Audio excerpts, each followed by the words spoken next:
Muito bem, irmãos. Vamos continuar estudando as primeiras palavras. Como disse na última quarta-feira, as primeiras palavras de um livro definem um livro.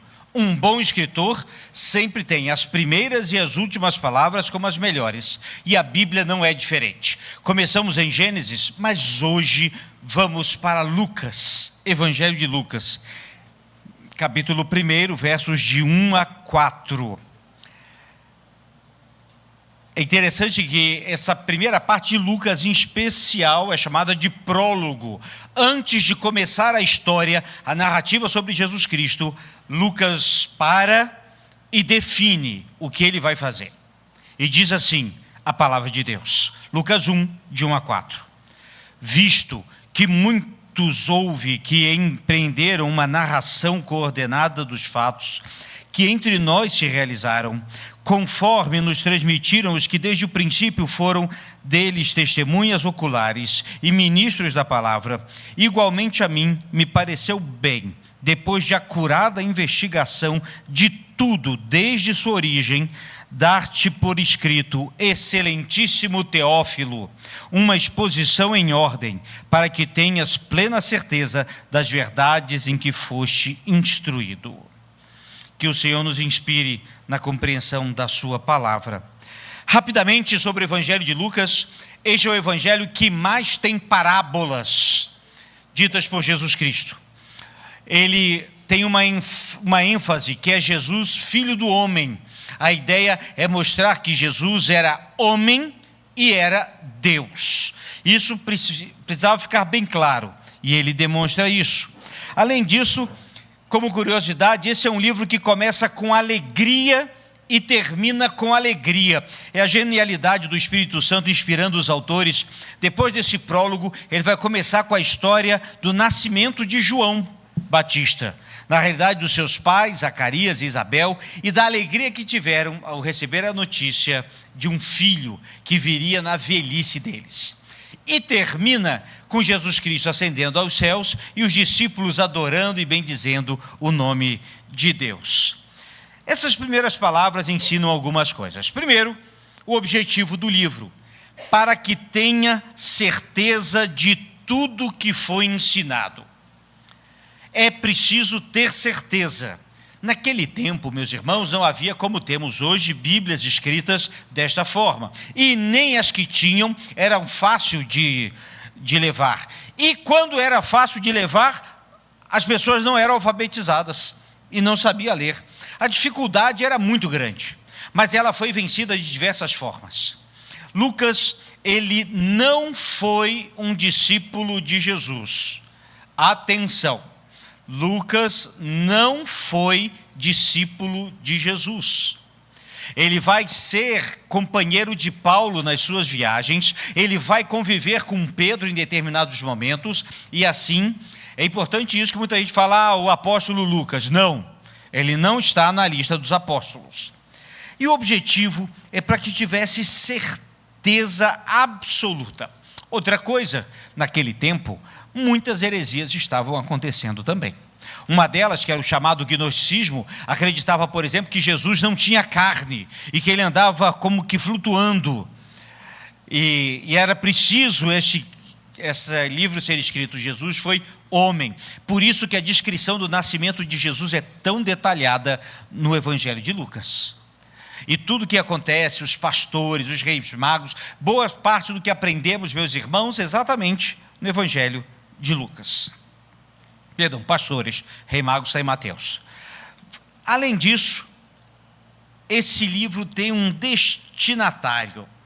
Diz assim: dar-te por escrito, ó excelentíssimo Teófilo. Teófilo. O livro é endereçado a esse excelentíssimo Senhor. Por esse título, provavelmente esse Teófilo era uma pessoa de posição e de autoridade. No livro de Atos vai se tratar com o governador Félix e vai dizer excelentíssimo Félix. E assim tem essa possibilidade. Mas tem uma outra possibilidade que eu sou adepto dessa segunda. Teófilo significa amigo de Deus. Então, na realidade, Lucas não endereçou essa carta a uma pessoa, mas a todos os crentes. E quando fala, ó excelentíssimo, é porque todo amigo de Deus, todo crente, todo aquele que crê no Senhor Jesus, sim, está numa posição de respeito, pois é santo, é servo, é amigo de Deus. E por isso, meus irmãos, eu creio que essa segunda fórmula é a que mais se aplica a esse Teófilo. Quero lembrar que Lucas também escreveu Atos. Em Atos, ele também endereça Atos a este Teófilo. A fé cristã, meus irmãos, também vai ser fundamentada, claro, em eventos históricos daquela época. A gente vai voltar a isso já já. O conteúdo do livro é um relato preciso dos acontecimentos sobre Jesus. Mas espera aí, ele não foi discípulo, como é que ele soube disso? Não foi, mas andou com quem foi. Ele andou com os apóstolos, com muitos que conviveram. Lucas era médico, tá? A gente vai voltar já já. E ele teve essa minúcia de conferir cada história que ouvia. Ele foi cuidadoso, por isso que esse prólogo é tão importante. Ele foi cuidadoso. É como é que foi essa história do filho pródigo? Como é que foi essa história do jovem rico? Como é que foi essa parábola dita? Como é que isso aconteceu ou aquilo outro? Gente, o evangelho de Lucas vai ser mais detalhado, é o mais longo dos evangelhos. E ele vai querer aprender mais. Por outro lado, as histórias são tão ricas e tão vivas, que eu fico pensando a alegria desse apóstolo, ato falho, a alegria desse servo de Deus em escrever as coisas de Deus. Um conteúdo extraordinário. O autor do livro, sim, Lucas, ele reconhece que ele não é o primeiro a escrever sobre Jesus. Na realidade, o evangelho de Marcos provavelmente foi o primeiro evangelho a ser escrito. Mas ele diz, não só esse, mas era preciso acurar, era preciso melhorar cada vez mais. Ele diz, empreenderam.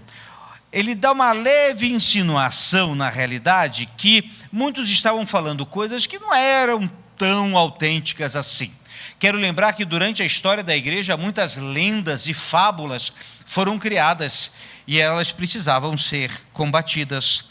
Lucas era médico. Paulo vai chamá-lo de médico amado. Ele também acompanhou Paulo em diversas viagens e ocasiões. Era como ele estivesse com um caderno de notas e escrevendo.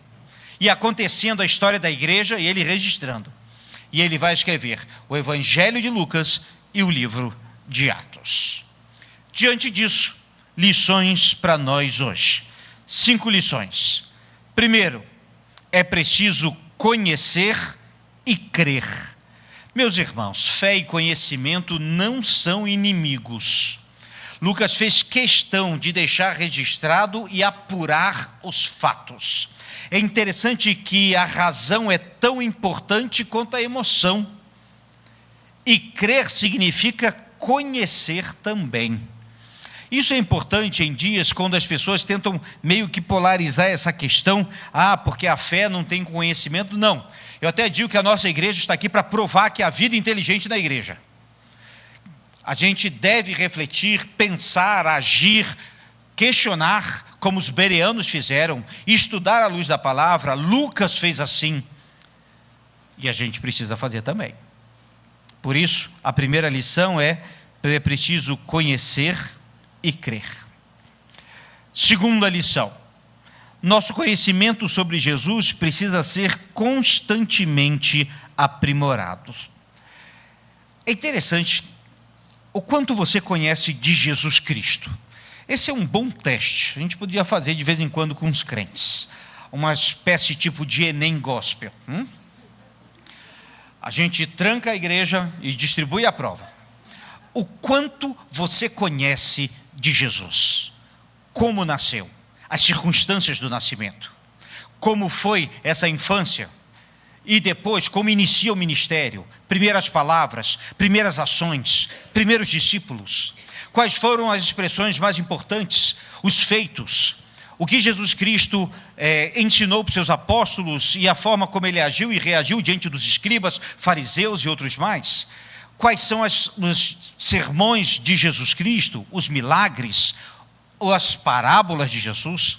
Depois, como é que é a morte, como foi o significado da morte, o que se deu, o que aconteceu, por que ele foi para a cruz. E no Getsêmani, o que aconteceu antes, quem traiu.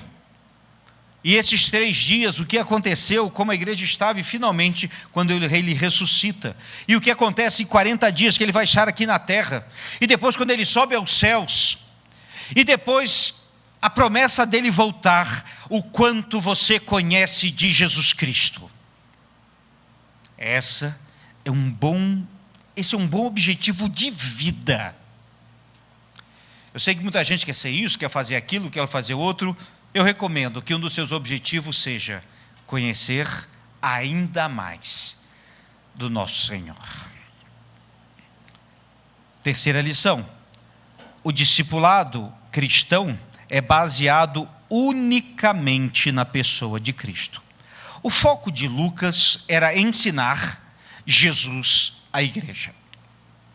Eu sei, gente, que tem um monte de coisa para a gente discutir e fazer, mas Jesus tem que ser prioridade. Eu tenho insistido muito isso na igreja, nos treinamentos que temos feito e com todos. Jesus Cristo é prioridade. Não sou eu, nem você, nem ninguém aqui. Jesus Cristo é. O nosso negócio aqui não é fazer isso, nosso negócio aqui é Cristo. Nossa missão é Cristo, nossa mensagem é Cristo, quem é o Senhor da igreja é Cristo. Devemos nos submeter a Ele, somos servos de Cristo. O foco do discipulado não é que você se torne uma pessoa maior, melhor, é que você seja um fiel discípulo de Jesus. E esse foi o interesse. Na realidade, quando a gente vai estudar a igreja primitiva, a única coisa que eles tinham que falar era sobre Jesus. O apóstolo Paulo, quando pregava, usando o Antigo Testamento, cada texto do Antigo Testamento, ele apontava para Cristo. E a gente precisa fazer isso também. Quarta lição: todo crente é um amigo de Deus. Eu acho muito bonita essa expressão. Na verdade, é um cântico que a gente canta: não existe nada melhor do que sermos amigos de Deus. Abraão foi chamado amigo de Deus. Gente, o que significa isso? Significa que nós conhecemos, reconhecemos, e Ele nos conhece. Jesus Cristo, em determinado momento, chamou seus discípulos e disse: eu não chamo mais servos, mas eu chamo amigos. Eu fico pensando como é que aqueles discípulos dormiram nesse dia. Porque esse talvez seja o melhor título que um crente pode carregar: amigo de Deus. E por fim, a quinta e última lição: use de excelência em tudo que fizer para o reino de Deus. Não sabemos quanto tempo Lucas levou para escrever este evangelho, mas não foi em um dia.